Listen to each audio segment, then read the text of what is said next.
আমাদের এই মানে জীবনে এই প্রথমবার দেখছি মানে এতটা জল কোনোদিনও উঠেনি। মোটামুটি এখানে যে আমাদের যে মন্দির আছে কালী মাতার মন্দির, কালী মাতার মন্দিরও পুরো ডুবে গেছিলো। প্রায় এখন অনেকটা স্বাভাবিক হয়েছে, জলটা অনেকটা কমে গেছে। তো এই মুহূর্তে যে মানে রাস্তাটাও দেখা যাচ্ছে, কিছুক্ষণ আগে মানে দিকে রাস্তাটাও দেখা যায়নি। বৃষ্টি হবে বলছে, দেখি কী হয়। বৃষ্টি হলে আরও হয়তো ডুবে যেতে পারে।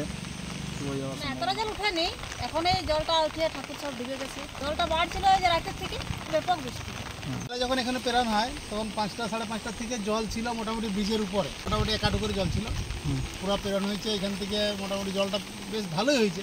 রাতের দিকে জল তো, আর মাছও প্রচুর উঠেছে। তো মাছ ধরার জন্য আমরা এসেছিলাম সকালবেলা, মাছ পাইনি।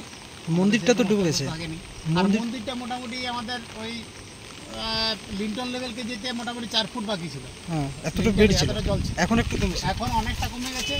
এখন মোটামুটি আপনার ওই এইদিকে এর থেকে নেমে গেছে নিচে অনেকটা। সকালবেলা কিন্তু লিন্টন লেভেলকে যেতে 4 ফুট বাকি ছিল। তাহলে এখানে যে দেবী মূর্তি বা প্রতিমা মূর্তি সেগুলো তো ওরা ডুবে গেছে জলে।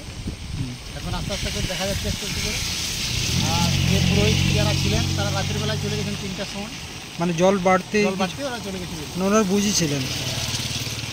আচ্ছা, কি কি মন্দির এটা? মা কালী। কতদিন হয়েছে মন্দির? এই মন্দিরটা কতদিন হয়েছে? মন্দিরটা আমাদের হয়ে গেল 5 বছর। এর আগে এত বড় বন্যা হয়েছে? আগে তো ছোট মন্দির ছিল। না, এর আগে এত বড় বন্যা হয়েছিল বা এতটা আগে কোনোদিন এতটা জল কোন সময়ের জন্য ওঠেনি। এই বছরই প্রথম। মানে প্রতিমা এই প্রথম ডুবলো? প্রথম ডুবছে। গত বছর জল হয়েছিল, তখন মন্দিরের ভিতরে ঢুকেছিল, কিন্তু ঠাকুরকে স্পর্শ করেনি। আচ্ছা, নিচে দিয়ে চলে গেছে।